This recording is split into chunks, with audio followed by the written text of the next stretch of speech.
During this video, we'll explain what's involved in a percutaneous endoscopic gastrostomy, known simply as a PEG feeding tube. This is a procedure to place a feeding tube directly into your stomach. You may need a PEG tube if you have difficulty swallowing or can't get all the nutrition you need by mouth. There are various ways in which this procedure can be done. We have demonstrated the key principles here. The procedure is done using a tool called an endoscope, which is a long, thin, flexible tube with a camera, a light, and a channel to insert instruments.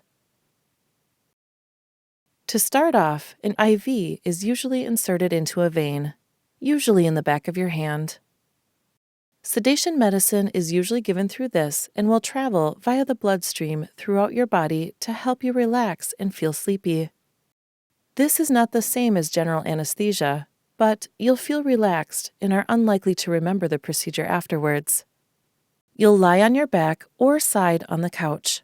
You may be given a throat spray containing local anesthetic to numb the back of your throat. You may also be given a small plastic guard to protect your teeth. The endoscope will be inserted in your mouth and guided toward your stomach.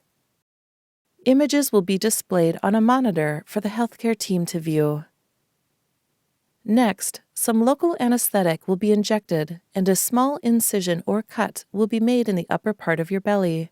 A needle will be inserted and guided towards the stomach, while being watched from both the inside and outside. A thin wire will then be passed through this needle and the endoscope will attach to it. The endoscope and wire will then be pulled through your mouth.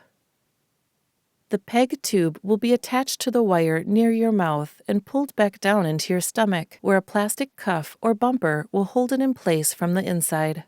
The long tube part will come out through the skin. This will then be secured in place from the outside too. When the procedure has finished, the wire will be removed. You'll be helped onto your back and may be given an oxygen mask. You'll be moved to the recovery area to rest while the sedation wears off. You may have a sore throat for the first few hours or days. However, this will settle with time. The contents of this video are a general depiction of this procedure and the risks involved. It's not necessarily accurate for your personal situation. Information specific to your individual circumstances is listed in the written consent information sent to you by your healthcare team.